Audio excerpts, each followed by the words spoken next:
Dear students, good morning. इसके पहले वाले क्लास में हमने आपको torque on electric dipole in uniform electric field बताए थे कि किसी भी यूनिफॉर्म इलेक्ट्रिक फील्ड में यदि आप कोई डाइपोल किसी एंगल पर रखते हो तो उस पर कितना टॉर्क लगेगा, इसका डेरिवेशन हमने इसके पहले वाले पार्ट में किया था और फार्मूला आया था tau is equal to p E sine theta. यानी इलेक्ट्रिक फील्ड में किसी इलेक्ट्रिक डाइपोल को थीटा डिग्री पर यदि रख के छोड़ दो तो उस पर इतना टार्क लगता है। फिर हमने इसका वेक्टर फॉर्म बताया था। फिर हमने टार्क की मैक्सिमम वैल्यू बताई थी कि किसी डाइपोल पे टार्क मैक्सिमम कब लगेगा और कितना लगेगा, ये भी बता दिया गया था। और फिर मिनिमम टार्क किसी डाइपोल पे कब और कितना लगेगा, ये हमने आपको बता दिया था। इतना पॉइंट्स। एक छोटी सी चीज देखिए यहां पर, जैसे tau is equal to p sine theta जो है, उसमें यदि आपसे पूछा जाए कि थीटा है क्या, तो सीधा बता दीजिए theta is the angle between vector p and vector E. Tau is equal to p sine theta जो फॉर्मूला है उसमें थीटा वेक्टर पी और वेक्टर ई के बीच का एंगल है, यानी इलेक्ट्रिक डाइपोल मोमेंट और इंटेंसिटी ऑफ इलेक्ट्रिक फील्ड के बीच का एंगल है। जैसे हम इसको फिगर से बताते हैं कि जैसे मान लीजिए एक इलेक्ट्रिक फील्ड हमने इस डायरेक्शन में क्रिएट किया, ये इलेक्ट्रिक फील्ड का डायरेक्शन है, ई का डायरेक्शन है, और इसमें आपने एक डाइपोल ऐसे रख दिया। डाइपोल का मान लीजिए ये पॉजिटिव पोल है और ये नेगेटिव पोल है। तो जैसा कि मैंने आपको बताया था कि the direction of dipole moment is always from negative pole to positive pole. तो डाइपोल मोमेंट का डायरेक्शन माइनस क्यू से प्लस क्यू की तरफ होगा। ये डाइपोल मोमेंट का डायरेक्शन है। अब देखिए जहां पे डाइपोल और इलेक्ट्रिक फील्ड एक दूसरे को कट कर रहे हैं यहां पर, तो ये डायरेक्शन हो गया इलेक्ट्रिक फील्ड का और ये डायरेक्शन हो गया डाइपोल मोमेंट का। यही एंगल थीटा होता है और टार्क का तब फार्मूला होगा यहां पी साइन थीटा। क्लियर?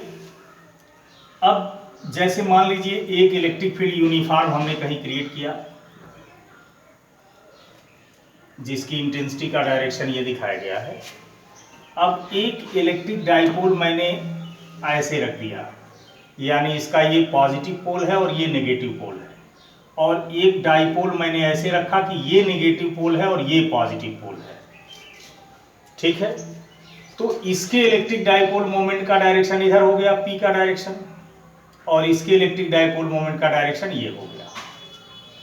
अब यहां पर आप देखें तो डाइपोल मोमेंट का डायरेक्शन और इलेक्ट्रिक फील्ड का डायरेक्शन दोनों सेम है, यानी यहां पर theta is equal to 0 degree लिया जाएगा। ठीक है? और ये कहा जाएगा डाइपोल की stable state. This is called stable state of dipole.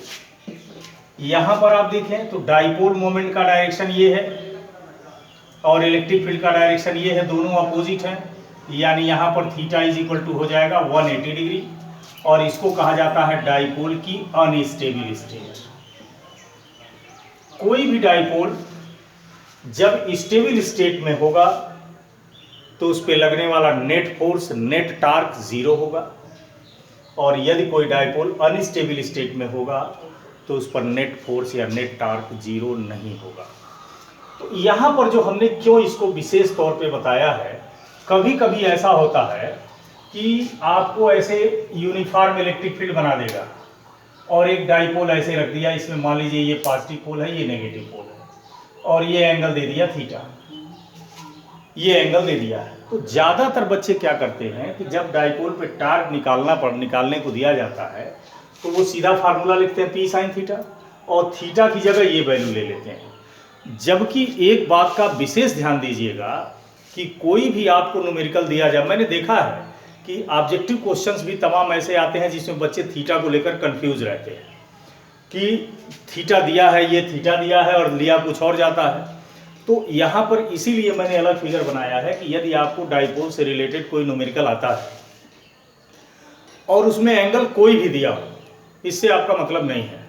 आप कायदे से फिगर ड्रा करिए, या फिगर ड्रा किया गया है तो कोई बात नहीं, और उसमें आप देखिए कि P और E के बीच का कितना एंगल है, वही लेना है। चाहे क्वेश्चन में कोई भी एंगल दिया हो, इससे हमारा मतलब नहीं है।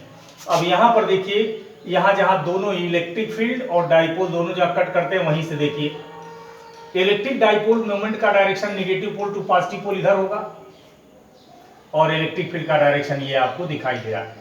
यही एंगल आपको चाहिए।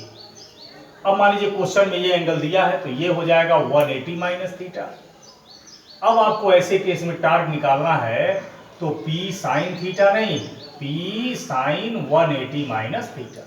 अब इसको सॉल्व करके न्यूमेरिकल लगाइए। तो इसलिए एक बात का विशेष ध्यान देना कि जब भी इलेक्ट्रिक डाइपोल पर लगने वाला टार्क आपको निकालना हो, तो सेंसिटिवली इस पे कंफ्यूजन नहीं होना चाहिए। ज़्यादातर बच्चे ये सिली मिस्टेक्स करते हैं। तो ये याद रखिएगा कि theta is the angle between vector P and vector E। और डिफरेंट केसेस में हमने आपको समझा भी दिया कि जब भी कोई न्यूमेरिकल आता है तो हम एंगल लेंगे कैसे। एंगल फिर एक बार मैं बता दूं कि एंगल कोई भी दिया हो न्यूमेरिकल में, उससे मतलब नहीं है। आपको कौन सा एंगल चाहिए, ये हमेशा विचार कीजिएगा। P और E के बीच का ये एंगल चाहिए यहाँ पर रखने के लिए, एंगल कोई भी दिया, ठीक है ना। तो एक बात इसमें, और एक आध बार बोर्ड एग्जाम में आ जाता है कि define intensity of electric field in terms of torque. तो definition of electric field in terms of torque, एक आध दो बार मैंने देखा कि ये पूछा गया है। तो आप कैसे डिफाइन करेंगे ये अपने मन से कर लीजिएगा, मैं समझा दे रहा हूं। आप जानते हो कि tau max is equal to होता है P, तो यहां से E इज इक्वल टू हो जाएगा टाउ मैक्स अपॉन P। यहीं से डेफिनेशन निकाल दीजिए। यदि कोई इलेक्ट्रिक डाइपोल जिसका डाइपोल मोमेंट यूनिट हो, डेफिनेशन देखिए मैं बता रहा हूं वही लिख लेना, कि कोई इलेक्ट्रिक डाइपोल जिसका डाइपोल मोमेंट यूनिट हो, किसी यूनिफॉर्म इलेक्ट्रिक फील्ड में यदि 90 डिग्री पे रखा हो, तो उस पर जितना टार्क लगेगा उसी टार्क की वो टार्क न्यूमेरिकली इंटेंसिटी के इक्वल होता है, यानी वही टार्क इलेक्ट्रिक फील्ड की इंटेंसिटी कहलाता है। एक बार फिर सुन लो, कोई डाइपोल जिसका डाइपोल मोमेंट यूनिट हो, यूनिफॉर्म इलेक्ट्रिक फील्ड में परपेंडिकुलर रखा हो, तो उस कंडीशन में डाइपोल पे जितना टार्क लगेगा वही इलेक्ट्रिक फील्ड की इंटेंसिटी कहलाता है, ठीक है। तो यहां से ये डेफिनेशन लिख लेना। तो आपका ये heading torque on electric dipole in uniform electric field ये कंप्लीट हो गया। तो हमने आपको मेन हेडिंग डलवाया था कि electric dipole in electric field. आप देखिए मेन हेडिंग था electric dipole in electric field, उसमें पहला पॉइंट हमने torque on dipole in uniform electric field एक हेडिंग डाला था, उसको कंप्लीट किया। अब उसी में दूसरी हेडिंग लिखिए, सेकेंड हेडिंग,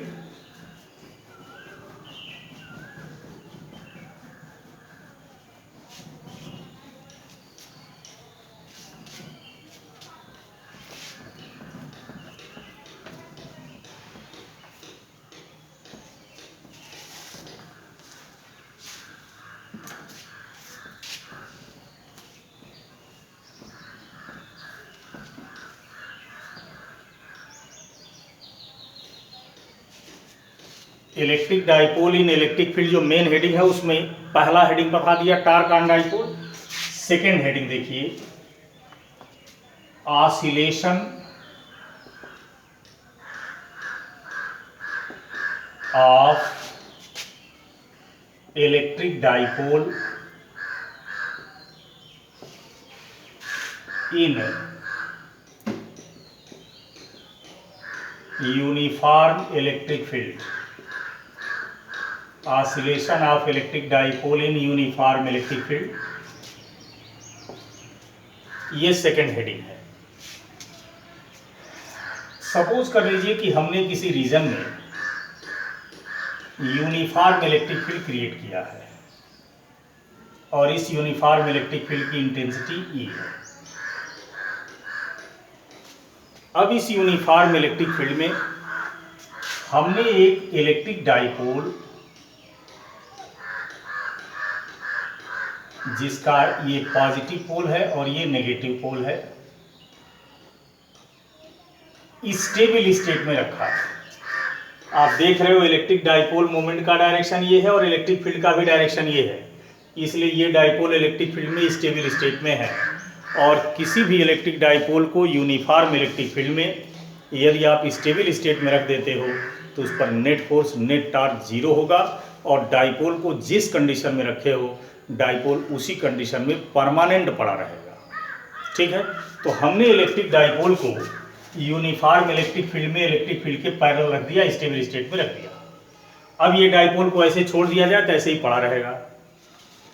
अब यदि हम इस डाइपोल को थोड़ा सा डिस्प्लेस्ड कर दें, वेरी स्मॉल एंगल, तो मान लीजिए हमने वेरी स्मॉल एंगल डिस्प्लेस्ड कर दिया थीटा, ऐसे डाइपोल यहाँ था, ऐसे हमने घुमा, ऐसे डाइपोल था, हमने डाइपोल को ऐसे घुमा दिया वेरी स्मॉल एंगल। अब चूंकि ये पॉजिटिव पोल है, ये नेगेटिव पोल है, तो जैसा कि आप जानते हो कि कोई भी electric dipole uniform electric field में ज्यों ही किसी एंगल पर रखा जाएगा या ज्यों ही किसी एंगल पर वो आएगा, इलेक्ट्रिक फील्ड उस पर टार्क लगाना शुरू कर देगा, कपल लगाना शुरू कर देगा, और वो टार्क या कपल चाहेगा कि डाइपोल को रोटेट करा करके इलेक्ट्रिक फील्ड के पैरेलल ला दे। तो ज्यों ही डाइपोल को आपने ऐसे रोटेट कराया, इस पोल पर फोर्स इधर लगेगा QE और इस पोल पर फोर्स इधर लगेगा QE, जैसा कि आप जानते हो, यानी ये दोनों फोर्स इक्वल अपोजिट और पैरेलल हैं, तो ये कपल का काम करेंगे, कपल बनाएंगे, और ये कपल चाहेगा कि डाइपोल को हम रोटेट करा करके इलेक्ट्रिक फील्ड के पैरेलल ला दें। तो ज्यों ही आपने इलेक्ट्रिक डाइपोल को स्टेबल स्टेट से थोड़ा सा डिस्प्लेस्ड किया, स्टेबल स्टेट से थोड़ा सा डिस्प्लेस्ड किया और डिस्प्लेस्ड करके आपने छोड़ दिया, अब इलेक्ट्रिक फील्ड इस डाइपोल पर कपल लगा रहा है और वो कपल इस डाइपोल को मान लीजिए रोटेट कराने लगा और रोटेट करा के इलेक्ट्रिक फील्ड के पैरेलल ला दिया। तो जब ये डाइपोल ऐसे रोटेट करके इलेक्ट्रिक फील्ड के ज्यों ही पैरेलल आएगा, फिर इस पर नेट फोर्स या नेट टॉर्क जीरो हो जाएगा। लेकिन हम एक चीज जानते हैं कि यदि कोई बॉडी पहले से मोशन कर रही हो और सडन उस पर टॉर्क या फोर्स जीरो हो तो बॉडी रुकेगी नहीं, इनर्शिया के कारण अपने पुराने पोजीशन को कंटिन्यू रखेगी, यानी मोशन को कंटिन्यू रखेगी। तो चूंकि ये डाइपोल कपल के ड्यू टू ऐसे रोटेट करता हुआ आ रहा था और ज्यों ही इलेक्ट्रिक फील्ड के पैरेलल आया, इस पे नेट टॉर्क जीरो होगा, तो नेट टॉर्क जीरो होने के बाद भी ये डाइपोल रेस्ट में नहीं आएगा, क्योंकि इनर्शिया के कारण यदि मोशन करता हुआ आ रहा है और सडन फोर्स या टॉर्क जीरो हुआ तो वह इनर्शिया के कारण अपने मोशन को कंटिन्यू रखेगा और जितना एंगल ऊपर से आ रहा था उतना ही एंगल यहाँ टर्न कर जाएगा। अब ये पॉजिटिव पोल इसका यहाँ आ गया, नेगेटिव पोल यहाँ आ गया, थीटा डिग्री। ज्यों ही डाइपोल थीटा डिग्री पर हुआ, फिर इस पर इलेक्ट्रिक फील्ड कपल लगाएगा और कपल लगा के फिर ये कोशिश करेगा कि डाइपोल को रोटेट करा के इलेक्ट्रिक फील्ड के फिर पैरेलल कर दें। तो फिर ज्यों ही ये कपल डाइपोल को रोटेट करा के इलेक्ट्रिक फील्ड के पैरेलल करेगा, फिर इनर्शिया के कारण ये डाइपोल नेट टॉर्क जीरो होने के बाद भी रेस्ट में नहीं आएगा, अपने मोशन को कंटिन्यू रखेगा। तो कुल मिलाकर के ये मेरा कहने का मतलब है, इसकी थियरी भी लिख लेना आप लोग, कि किसी इलेक्ट्रिक डाइपोल को यदि यूनिफॉर्म इलेक्ट्रिक फील्ड में स्टेबल स्टेट में रखा जाए और स्टेबल स्टेट से थोड़ा सा डिस्प्लेस्ड करके छोड़ दिया जाए तो ये डाइपोल इलेक्ट्रिक फील्ड के भीतर ऑसिलेट करने लगेगा। ठीक है ना, ये थियरी लिख लीजिएगा।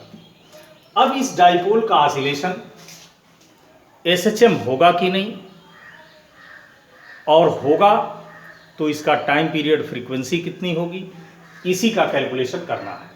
तो फर्स्ट ईयर में आपको सिंपल हार्मोनिक मोशन चैप्टर हमने पढ़ाया है और सब कुछ डिटेल बताया है कि कोई भी बॉडी यदि ऑसिलेट कर रही है और यदि ये चेक करना है कि इसका ऑसिलेशन SHM है या नहीं